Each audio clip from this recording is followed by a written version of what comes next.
Governor Gavin Newsom has called on the Trump administration to withdraw its order to deploy the 2,000 National Guard troops.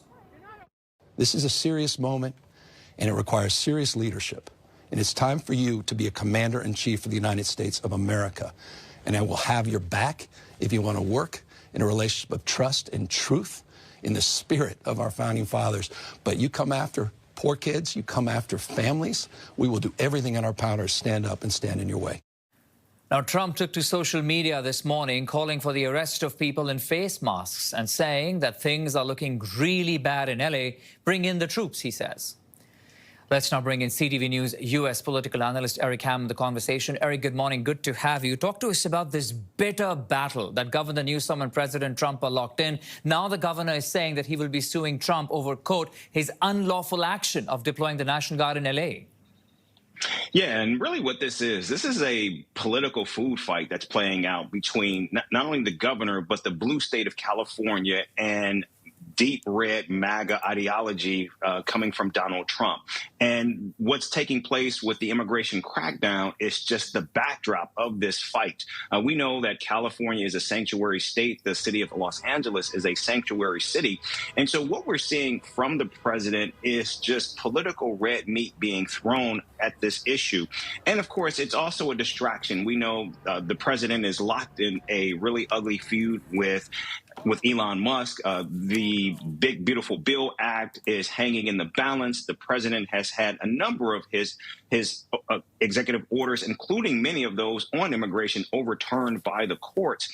And now we see there's growing concern about where the tariffs stand in terms of what they're doing to the economy.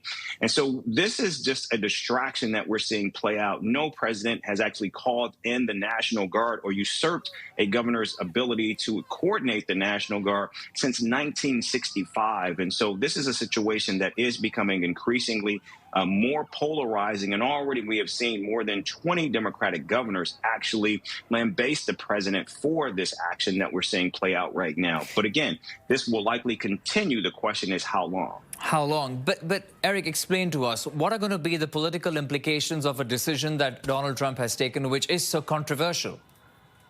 Yeah, and what we have seen from the president in terms of the language that is being used and it's coded is he's suggesting that this is an insurrection. Now, of course, the mayor and the governor have said that these demonstrations and protests are unlawful, but the president using terms such as no face mask and insurrection, the insurrection term actually gives him the language that he needs to actually call in the Marines, which we've heard from the defense secretary that they could possibly do that if, in fact, there is an insurrection, which the president can invoke the Insurrection Act to be able to do so. Again, no military troops have ever been called in before. And so I think this might be a bridge too far. But again, what we're seeing here is this is now seeming increasingly more political than it is a policy battle that is taking place. We've seen similar raids take place in Newark, in Chicago, in Nashville, Eric, and just bring us up to speed with in terms of reactions on the ground, because you did say about 20 Democratic governors are opposing what Donald Trump is doing, but overall the sentiment in the country with these sort of actions. Yeah, that's right. And again, we have always seen that it is typically the state, which because they're closer to what's actually happening on the ground, they have a better understanding. And also because governors typically will have control of the National Guard. They know exactly when to call them, when to use them, and also the importance of resources. Now, we know in California, natural disasters happen all the time, between extreme flooding to extreme wildfires, where oftentimes you may see National Guardsmen deployed and called in. The Los Angeles Police Department is one of the largest in the country, the second largest, I believe, behind the city of New York. And so they certainly have the resources to actually quell and monitor these protests and demonstrations that are taking place.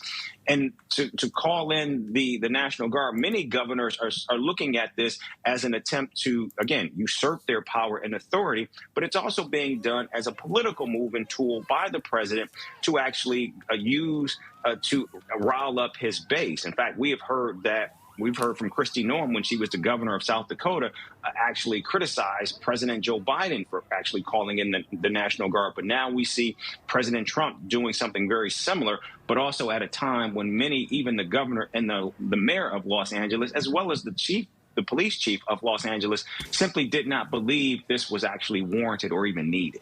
CTV News U.S. political analyst Eric Ham. Eric, thank you for the insights. Thank you.